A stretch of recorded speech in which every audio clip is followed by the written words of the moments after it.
Okay, Paul Sheehan, you are our executive editor here, of course, at Gold Derby, while I am the editor-in-chief. We are the two honchos. We're supposed to know this stuff better than anybody. And that said, let's go through these categories one by one and see if we've got this figured out and disagree where we will. Let's start with Best Picture, where we agree. What is your thinking behind Birdman winning there? Well, I had a little wobble this morning. I was going to switch back to Boyhood. I was going to go with my heart, not my head. And then I just surveyed all those Guild Awards. And Birdman got nominations at 11 of the 12. It wasn't eligible at the WGA. And Tom, it won at 10 of those guilds. It won things like contemporary hairstyling. You know, they were the Cinema Audio Society gave it a prize. I mean, I'm very mindful of what you've said all season long is people want to be on the winning team, and Birdman is perceived to be the winner, and I think that's what we're going to see win. Perceived to be the winner for the last few weeks, though, Paul. Up until then, Boyhood was the presumed winner. So while this guild voting was going on that you're referring to, the presumed winner was Boyhood, and we only saw one guild award winning, or two actually. Patricia Arquette for acting, and then there was an editing award. Boyhood won, right? So that herd mentality seems like a good argument now for Birdman and for anyone who is. You're dismissing the PGA, the preferential ballot of the PGA. It won there, which is the same preferential ballot that the Oscars use. So, to my feeling is, again, just not to get into the minutiae of the preferential ballot, but obviously across the board, it wins SAG Ensemble, it wins the DGA. There's a love of Birdman that I didn't appreciate fully, in that I think that for those people that adore Selma and Whiplash and Theory of Everything, Imitation Game, when those ballots get knocked out, I think it's much more likely Birdman is going to be ranked higher than Boyhood on those ballots, and that's what's going to win it Best Picture. That's all it needs. It just needs to be on every ballot except obviously the Boyhood ones that they rank Boyhood in first. It just needs to be ahead of Boyhood. And I think it's going to be, just by virtue of it had all those guild nominations to start with. Boyhood didn't have those, and then it's racked up those wins. So, well, yes. However, you said it very well a few minutes ago when you said that you were tempted to go with Boyhood because of your heart's yearnings, and that's what often decides these Oscar voters. We cynically say, oh, they don't have a heart in Hollywood, but they often do when we see movies like The Artist and The King's Speech win. And here's another thing that gives us pause, Paul. Let's look at the experts' charts at Gold Derby. These are the wise graybeards of predictors. People like Dave Karger, a Fandango, formerly of EW, who won our contest last year. He's got Boyhood in first. Tom Geyer, formerly of EW, who does very well at these things, has Boyhood number one. I'm looking over our thing here. Kevin Paloe of yeah, Yahoo. I think it's 17 to 12, as I recall. But you're right, of those 12 that are touting Boyhood, there are some real, very top-notch Oscarologists, and I understand that. I'm also mindful of the lesson I learned last year, which was I got too caught up in the preferential ballot, and I had Gravity thinking, well, Gravity is going to be more of a second place pick than 12 years.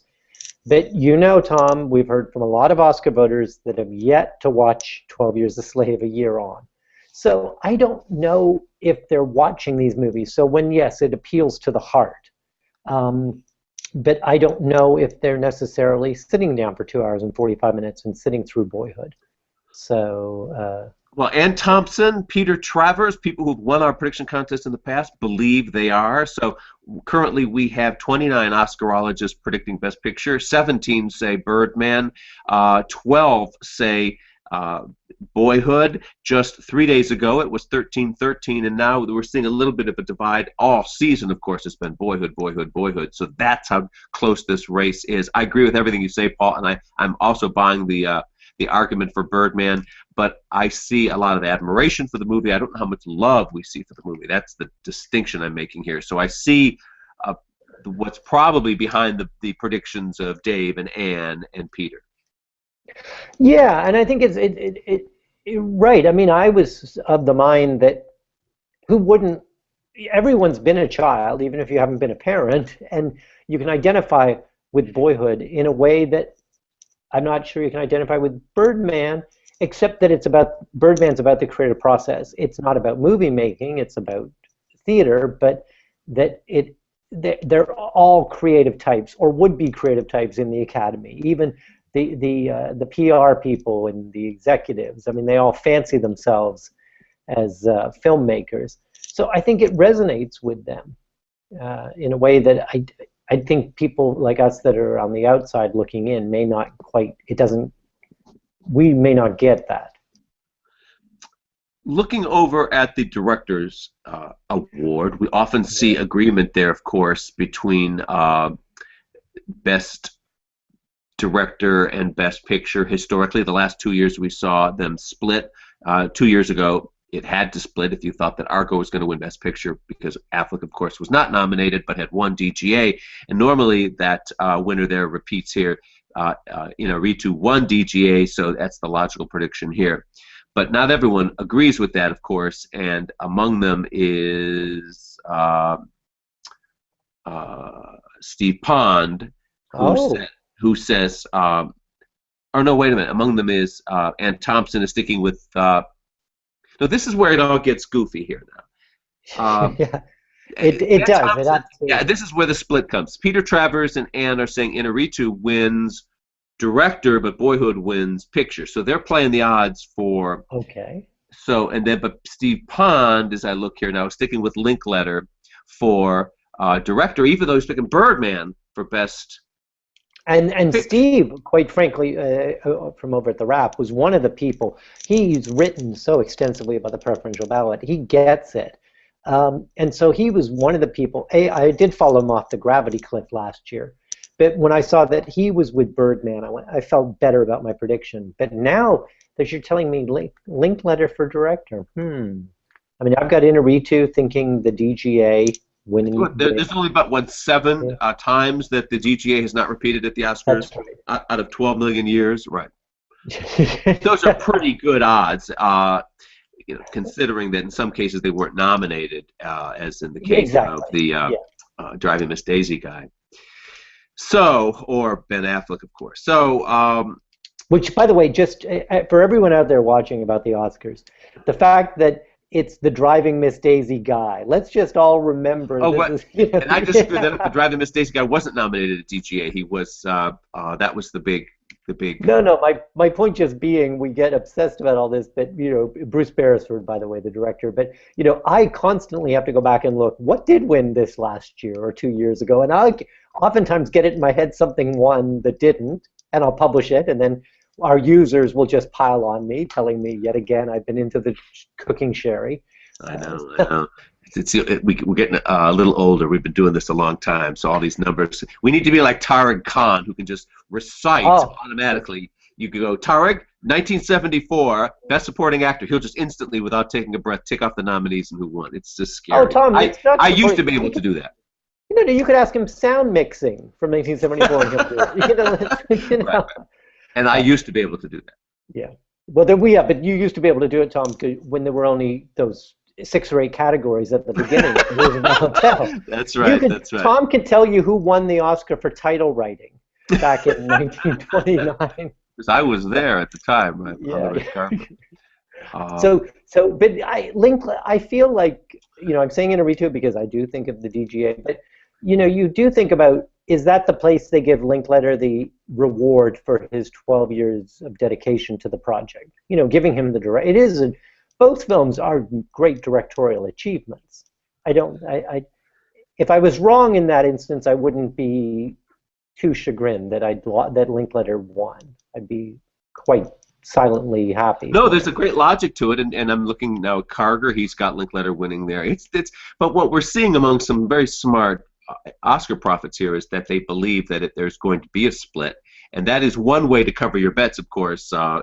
Fans doing this at home, and that is, well, all right, one wins one wins the other, and that might be the logic of Oscar voters. But I think the DGA stat is so powerful Hmm. that and so persuasive that it would be just insane to bet against it, I think.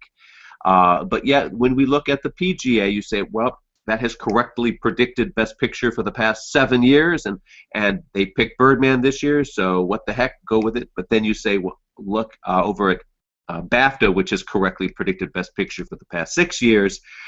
They said Boyhood's going to win. So the problem we have this year is that the stats are all over the place. But I love your stat, your combined stat, Paul, of saying that looking across these guilds, and these are the tea leaves that matter most, there is a pattern, and there's an overwhelming pattern, and it's Birdman. There's only been one exception among the all of these guilds, so that's really telling us something, because those are the same voters. You might say, yes, the Academy only has 1,200 members of the acting branch, whereas SAG-AFTRA has more than 1,500.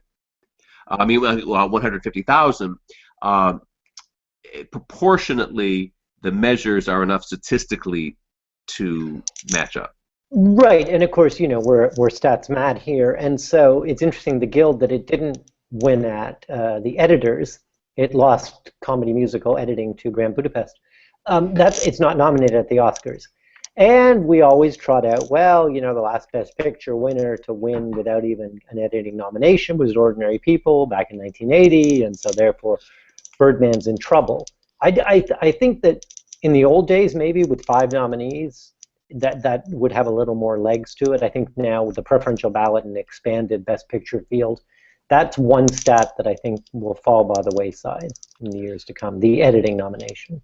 Yeah, I think so too. By the way, front page yesterday of the Los Angeles Times, they tried to explain this preferential ballot, and because it's causing all of this confusion among Oscar voters of, you know, how to do it, and then second of all, what does it mean? Let's explain. 5 years ago, when the Oscars expanded the list of contenders for Best Picture to 10, and then they thereafter switched it as a floating number between 5 and 10, they said, all right, well, we don't want to just say the movie with the most number 1 votes wins, because theoretically you could have, if there are 10 nominees, you could have 11% of the vote and win, right? We don't want that movie which if it doesn't have a consensus view, we don't want it to be the one that represents the whole Academy as the Best Picture. So what we'll do is we'll use this kooky preferential ballot, which is used to determine the nominees. And by the way, only at the Oscars. The preferential ballot's used by accountants when doing other tallying in the industry of accounting, have a whole different system. But the Oscars came up with their own little brew of tea in the 1930s, and now it's unique. And basically, it works this way. Or Paul, you explain. For Best Picture, how does this work? So, you know, as an Oscar voter, you're asked to rank all 8 nominees, and so let's say you put Selma first, and then Whiplash, and then right the way down the line. And you could very well have Boyhood in 7th and Birdman in 8th. Well, the accountants get all the ballots, the more than 6,000 ballots, and they put them in piles based on your first place vote. And then they'll come up with 2 numbers. One is they count up the number of overall ballots, and they divide them by half and add 1. So that's the magic number, 50% plus 1 ballot. The winner will be the picture that ends up with a pile of ballots that exceeds that number. And how they get there is they start with the smallest pile. So let's just say it's Whiplash. And then they look, what did those people put in number 2? And they redistribute. They count again. Has anyone gotten to 50% plus 1? They haven't. So then they go to the next smallest pile, which might be Theory of Everything. And then they look on that list. Oh, number 2 was Whiplash. Well, that's out of the running. What's still in contention? And then they redistribute. So you keep doing that until one film has more than 50% of the ballots. So we don't know how many redistributions that'll take, but I would expect it'll be 3 or 4, because people are passionate about Selma. They're passionate about Whiplash. There's a sizable number of people that are going to vote for those, but those will more than likely be eliminated as they winnow it down. And as I was saying, it's what really will matter at the end is who's ranked ahead when you've got, say, if you're down to Boyhood, Birdman, and Grand Budapest, and let's say Grand Budapest had the smallest of those 3 piles, what is ranked ahead, Birdman or Boyhood? And who's going to get those ballots when they redistribute? And that's And my answer to that would be, in all likelihood, Birdman has more number one votes and more number eight votes than Boyhood has. Boyhood has more number two votes, etc. Because it's the emotional movie. People feel right. personal about it. So, uh, but you could even see Budapest winning if it's more universally loved than the other two, and an argument can be made that it might be. It has the most support across the branches. We expect it to win the most awards on Oscar night, and it's tied with Birdman for the most nominations, and of course the movie with the most nominations usually wins. So we could see Budapest winning Best Picture based on the preferential ballot because it might have more consensus support than number one support, right? Right, right. And I'm going to publish this Guild report in a bit. I mean, it did win. It contended at 11 guilds, and it won at 5 of them. I think that, I was sort of putting forth that theory a while ago, but I think that not having an acting nomination, like the actors branch, didn't, the fact that Ralph Fiennes, who gave a wonderful performance, and really, I think would have been a deserving nominee, not being nominated. I think that's what, if he was nominated, I'd feel better about that scenario playing out, because then you would see a branch had embraced it. That in a way it didn't. I mean, they had a SAG Ensemble nomination, but I think that's because the ensemble was so huge. Everyone that was in it voted for it, and that got it its nomination. So it's Yeah, but Fiennes' performance too is not that emotionally flashy, and there are many Best Picture winners: Slumdog Millionaire, Lord of the Rings, Return of the King, The Last Emperor, that won Best Picture, Braveheart, without an acting nomination. So it's been done. Oh, sure, but that's of course that's in the old days before the expanded field too. That's true. So when you only needed, it's funny that when you're explaining why they brought back the preferential ballot, but so in other words, when there were 5 nominees, they were okay with a picture winning with 20% plus 1 vote, because that could happen. You get every one of the 5 gets 20% or thereabouts, and one gets 1 or 2 extra votes, and that wins. Yeah. So it's just interesting that they brought back this system. And of course, they don't know. And you referenced the LA Times article. In fact, the lead of that was wrong, because the lead of that talked about the picture with the majority of first place votes won't win. And it's like, well, no, if it actually had a majority, they should have said plurality, right? Yes. So that's I'm going to say that was an editing error. That's always my excuse when I get things wrong. Well, it was an editing error, even though I'm the editor. So. Right. All right, let's quickly trot through these other categories. Best Actor, Eddie Redmayne, you and I agree. He won SAG, of course. 17 out of the past 20 winners of SAG have gone on to win at the Oscars. He won BAFTA, he won the Globe. But, of course, Michael Keaton won the Globe. And if we say that Birdman will win Best Picture, Paul, we know that 12 out of the past 20 Best Picture winners took one of the actors along for the ride. So why not this actor? Well, it's so interesting, and this is where to talk to Oscar voters would be so helpful. Do they start or end with Best Picture? In other words, when you're filling out your ballot, do you start with Best Picture and then you sort of think, well, if I said Birdman, I kind of need to rationalize that, so I'm going to give it an acting award, a directing award, a screenplay award, or do you end at Best Picture, in which case it's cumulative, So I don't know. I mean, I think that, I think we all thought, I mean, up until the SAG win, let's be honest, we all thought, and all but you, Tom is the only one of our almost 30 experts who predicted Eddie Redmayne to win at SAG. Including all of us, were saying Michael Keaton. So, and now, of course, I mean, our servers were on fire with our experts changing the moment Eddie Redmayne won SAG. Because of that statistic. Stealing my prediction. So, but how did you know that he was going to win? Like, because, and I think he's going to win the Oscar too, but why was it? What was the secret? How did you know that it was going to be Eddie Redmayne at SAG? Because he gives the most Oscar-friendly performance. He gives the most performance. I think they're voting for the most of anything at the Oscars. The most costumes, the loudest movie wins the Sound Award, all that. So this is something that has the physical transformation. And it not only gives him the opportunity to portray a real-life person, as 8 of the past 10 winners have, but a real-life famous person. And I think that is magical. Look, Bradley Cooper portrays a real life person, but you know what? We don't know what that Navy SEAL guy actually looked like to compare him. Right. But when Meryl Streep becomes Maggie Thatcher, or Helen Mirren becomes Queen Elizabeth, and we know them so well, and they disappear inside a famous person, they go, wow, you get extra points for that.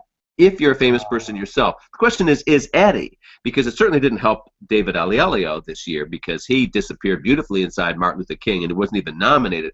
But I think in Eddie's case, he's on their radar. He had starred in Best Picture nominee Les Mis. He's a Tony winner. He's been making movies that are visible since 2007, 2008, whenever Saving Grace was.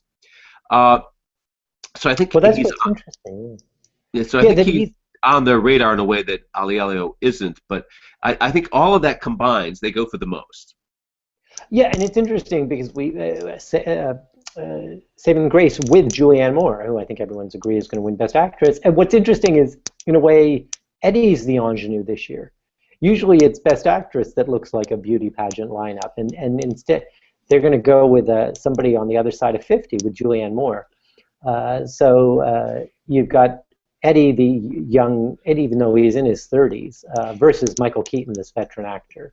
Right, and that is fascinating because they normally bring along an ingenue like Natalie Portman or Charlize Theron, or in the past 2 years, Lupita Nyong'o or Jennifer Lawrence. So all of a sudden, that phenomenon occurs on the male side, and also in defiance of our slap the stud syndrome theory, which he's such a handsome guy himself, but and normally they don't win. Our theory being that Leo DiCaprio, Johnny Depp, Tom Cruise, right, etc., don't win. But that's really matinee stars we're talking about in that case, and Eddie's not that. And those people do win if they turn 60 years old, like Paul Newman did, or they undergo a radical physical transformation like George Clooney did in Syriana, putting on all that weight, and Eddie does that. Yeah, and Matthew McConaughey, yeah, absolutely. So, and then I think so Julianne Moore wins, Patricia Arquette wins. I saw a quote the other day, that somebody was talking to Oscar voters, and they said, well, they want to give it to Patricia Arquette because she didn't have any work done for the last dozen years. And that's a good reason. That alone is a reason, and J.K. Simmons. But now, what about, speaking of J.K. Simmons and Whiplash, the Screenplay Award? I think it's over and adapted because the Academy said, because it's based on a short film, therefore it's automatically adapted. And I've got it winning, but you don't. I had it winning a couple of days ago, and I flip-flop, and I might flip-flop again. I talked to a bunch of Oscar voters yesterday, and most of them, 3 of them of the 5, told me that they were voting for Imitation Game, and because it's the literary one, they said. And so then I switched my vote over, but yet I've heard a lot of votes actually for Whiplash as well, and it really is in the wrong category here. It's an original screenplay, and I look back at some of the little quirky things that have won screenplay awards, like Her or Precious. There was this just originality about them, and this strong emotional undercurrent to them that Whiplash really has, doesn't it? Absolutely. And then I think, how much does a brewing controversy, like about Imitation Game and the screenplay and its depiction of touring sexuality, how much does it hurt at all? Is it even on the Oscar voters' radar? Or is it? Well, Imitation Game won the Guild, help me here, the Guild Award, right? But yes. Now at the Guild, Whiplash was over an original. So, right. Yeah. And then Whiplash beat Imitation Game at BAFTA, which is interesting, right? Because no, Theory of Everything won there. Theory of Everything won there. That's right. Yeah, which is even though Theory of Everything and Imitation Game are both British, the screenwriter of Theory of Everything, who's also a producer of the picture, is British, whereas it's an American screenwriter for Imitation Game. That's maybe the thinking under with why it won at BAFTA. Imitation Game has won almost nothing this season, right? But it won some screenplay award, didn't it? Some biggie? It won the Scripture. USC gives that a prize for the best adaptation. So it's certainly perceived. That's what's so interesting, and all credit to Harvey Weinstein. It's still, it it had nominations at 10 guilds. It only won with the Writers Guild, but it had a very strong showing. It had lots of Oscar nominations, and that's the power of Harvey Weinstein. He will. So I don't think he'll be pulling off any kind of Sunday night surprise. No, they might say this is our Harvey vote here. I don't know. I just I may flip flop again on this because Whiplash is such a great movie. It's so original. It's up for 5 nominations. Assuming it doesn't win Best Picture, it has a possibility for all 4 other ones, doesn't it, to win? Yeah, I'm not sure on those sound categories, the sound mixing. I am sure, and I'm predicting it. We'll get to that in a second. Well, let's go there right now. Well, since we started it, why aren't you sure? It's the loudest movie. The loudest movie. Here's my argument. The loudest movie normally wins the sound award. Okay, well, American Sniper's got guns going off, boom, boom, boom, and yes, you and I have it down for sound editing. Fine, and most of the time, statistically, the movie that wins sound editing wins sound mixing. Yes, that's true. But where there have been exceptions, there had, like the year of Les Mis, the sound mixing award was given to the movie with music, and Whiplash is music. It's percussion drums, right? So that's my thought. And I'm just on I'm on the 5 of the last 7 years they traveled together, and I think it will again this year. And I think it's that American Sniper phenomenon. It's a chance. I do think that some Oscar voters like to spread the wealth around, and so it's a way of giving that huge. So that way, we can't be accused of being a liberal bastion. We're going to give American Sniper a couple of Oscars, and they're going to give Whiplash J.K. Simmons, and they'll maybe it'll win. That's why I think it could potentially win the Screenplay award. There's places they can reward each.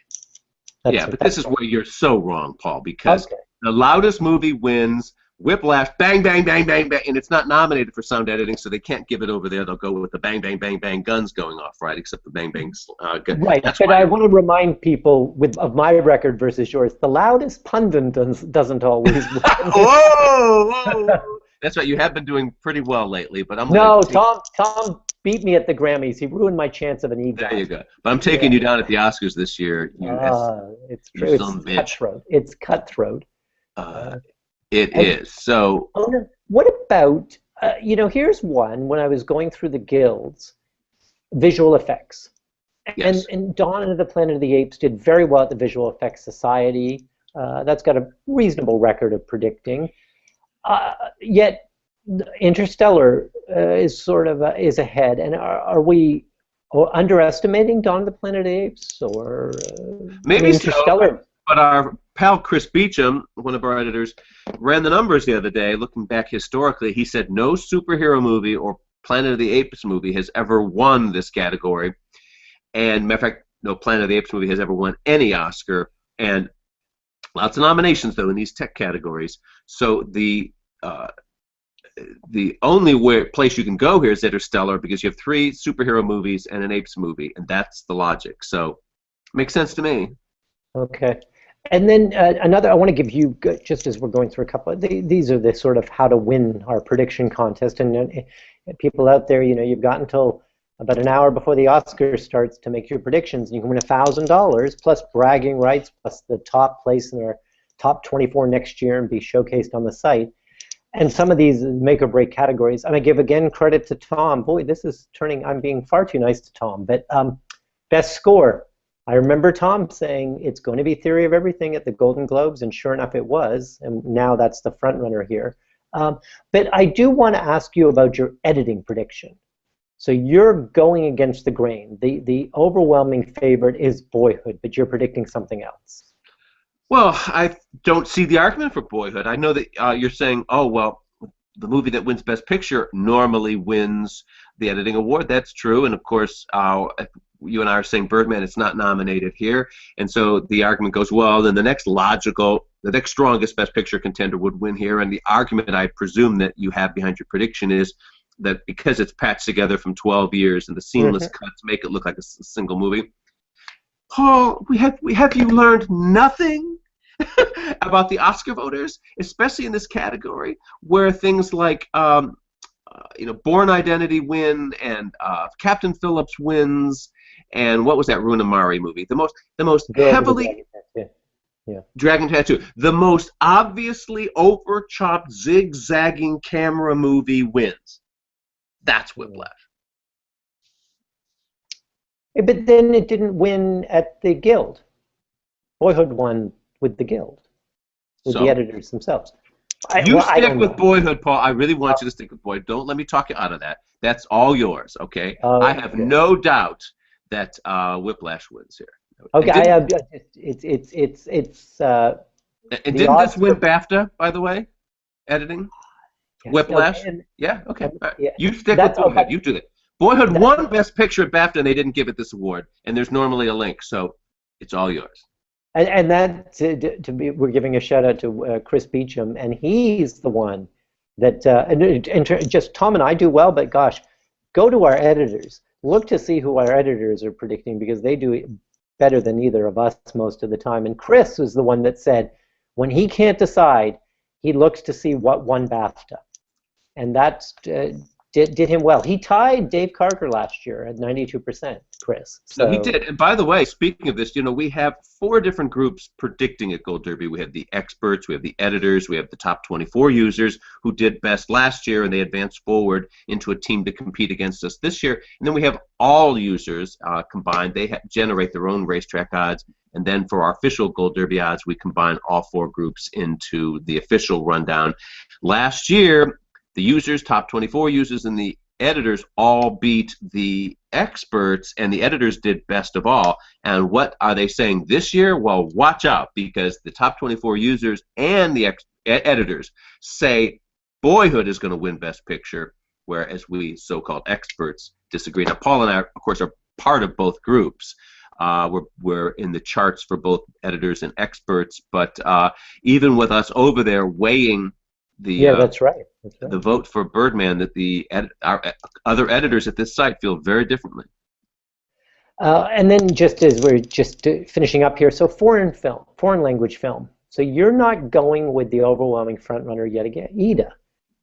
You've got the Argentinian picture winning. Right. Ida, the argument for Ida is that it looks the most artsy because it's black and white, and it's got a good religious message in there if you're Christian or Jewish.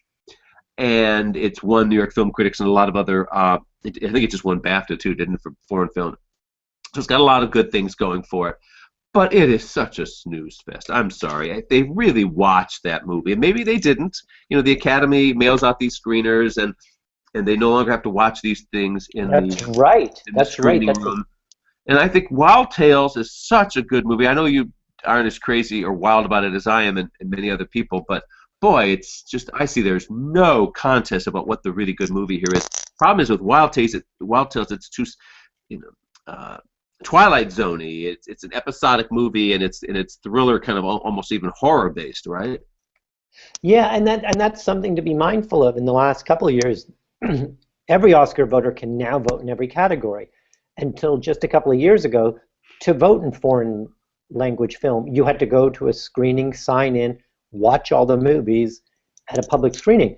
And so that's I'm mindful, Tom, that that it's certainly Wild Tales is more fun. You're more likely if the Academy sent out a package of the 3 shorts and documentary feature and foreign language. And if you're motoring through them, I think you're going to stick with Wild Tales in a way you may not stick with Ida.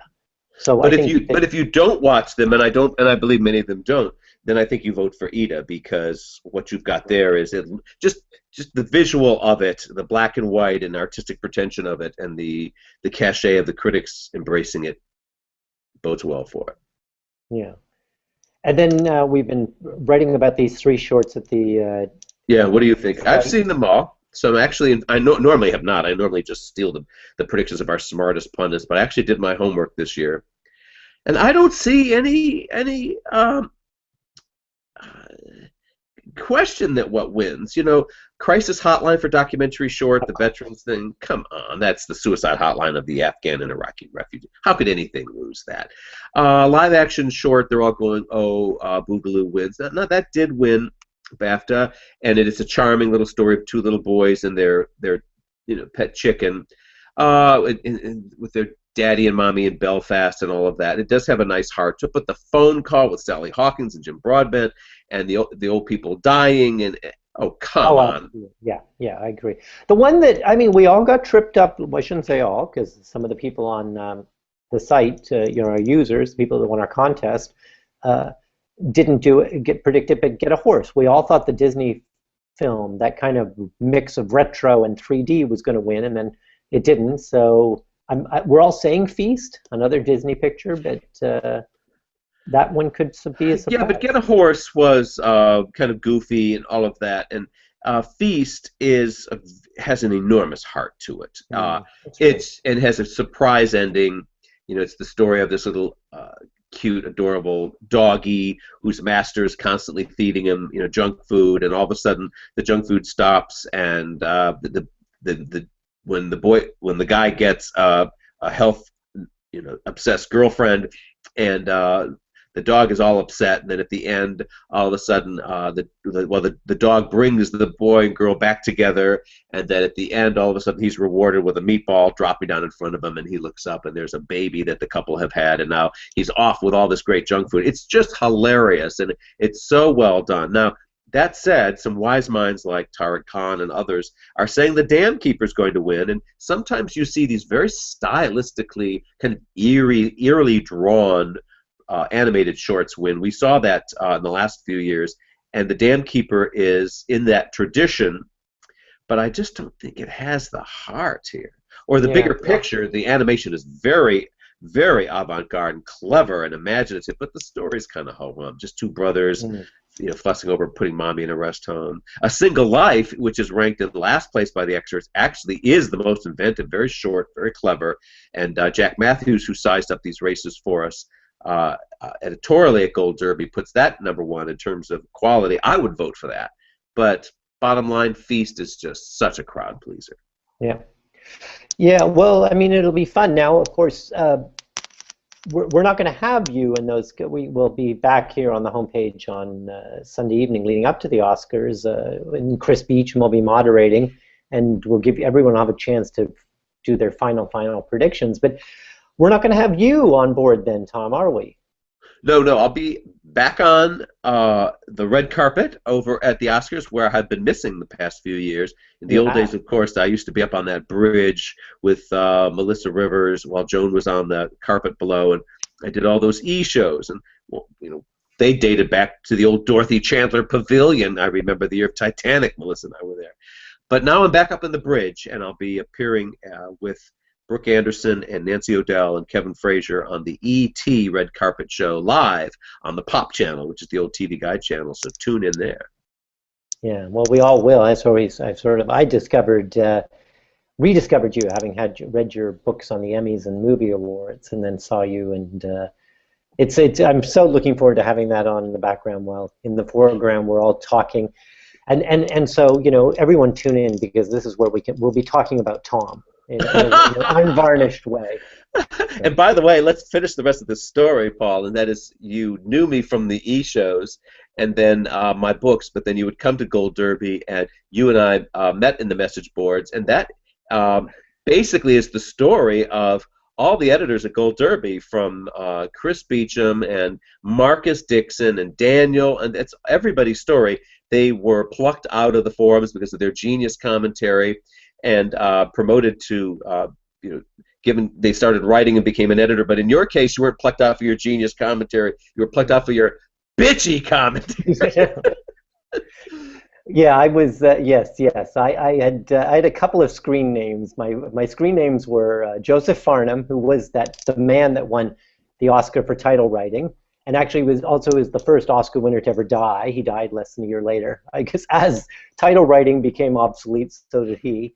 But where I was Tom's real nemesis was over in the Emmy forums, where I was Judy Splinters, who was a dummy, as Tom would say, who won the first Emmy. Her owner won the first Emmy ever. And I used to just belittle Tom in a way that all of you who make fun of me now have nothing on what I used to say to Tom in those message boards. That if he dared to make a mistake, if he took a breath, if he paused in Well, the wrong even place. if I had an opinion, you would come at me. And the genius of his handle, by the way, was that Shirley Splinters, a local puppeteer in Los Angeles, was the first Emmy winner for a 15-minute show on some local station here.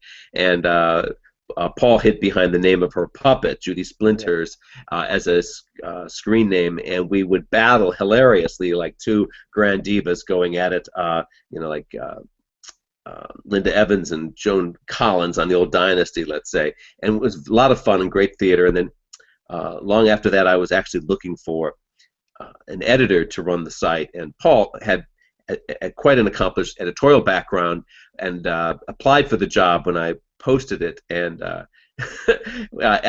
he happened to live on the Upper West Side of Manhattan as I did, and when we met at a coffee shop while I was interviewing him for the job, he leaned over and he said, "By the way, there's something you should know. I'm Judy Splinters."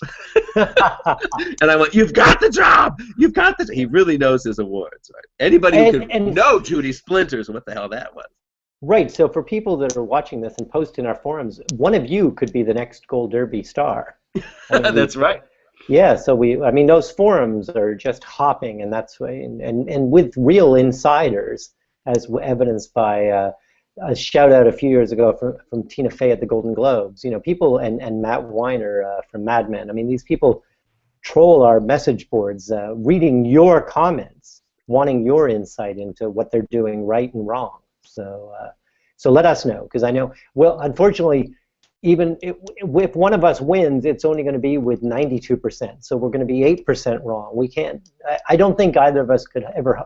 Well, Tom this year might get 100% because he's really taking this seriously. I know, but I've got to decide whether or not to steal your Whiplash prediction or not for Screenplay. I could see it going either way. If I hadn't heard a couple of those actual voters say Imitation Game, but I still have a few more days to call more voters and find out what they think. Right, and now I'm thinking of switching to Whiplash for editing. So, this hasn't helped us at all. I think you're foolish not to switch to it. In Boyhood is not. There's nothing obvious, bombastically overbearing about the editing of Boyhood. Yes, there's the subtle. Well, the Oscar voters don't vote for subtle. They go for Dragon Tattoo and Captain Phillips and Born Identity and. Yeah, no, I think I'm mindful of that. So we'll see. Well, as but I said, I want you to stick with Boyhood, because that's one of the categories I know I'm going to beat you at. Be sure to come back in those couple of hours before the Oscars, and we'll be having a yes, real one more category though before we sign off, Paul. This is how you make or break, and this is a documentary feature. What to vote for here now? The most emotional and my favorite documentary of the 5. And the one that Tariq Khan, one of our experts, is picking to win, Finding Vivian Mayer. You can watch it on Showtime now. Yep. It is fantastic. He's, I think, one of the few saying that will win. I don't buy it. I think it's, while it's the best, I don't think it has the snob appeal to win. Virunga is Netflix's entry. This is the second year they're in contention. This is in the tradition of Save the Animals. This is like The Cove winning a few years ago, or just animal documentaries in general winning here, like March of the Penguins a few years before that. So you could actually see it winning, plus the fact, rumor has it, Netflix has spent more than $2 million on its ad campaign for Virunga. Very aggressive, very smart, produced by Leo DiCaprio, by the way. And Citizen 4, I think, is the other one that's in contention here, which is, of course, the Edward Snowden one. I think it's very boring. It's blah, blah, blah, blah, blah. But it's Edward Snowden, and the voting has changed now in this category so that all of the Academy members can vote. So I think that when they just look down the list, Citizen 4 feels so important, they automatically vote for it. So what do you think? That's why I'm predicting Citizen 4. I think in that, again, I think they'll sample them. They may not watch all of each, but I think they'll probably sample them. A lot of these voters, and I've spoken to be fair. I know Hollywood Reporter has a story out saying 6% of voters do not watch these Best Picture nominees, but I've also spoken to voters who say, I do not vote in a category in which I have not watched all of the nominees.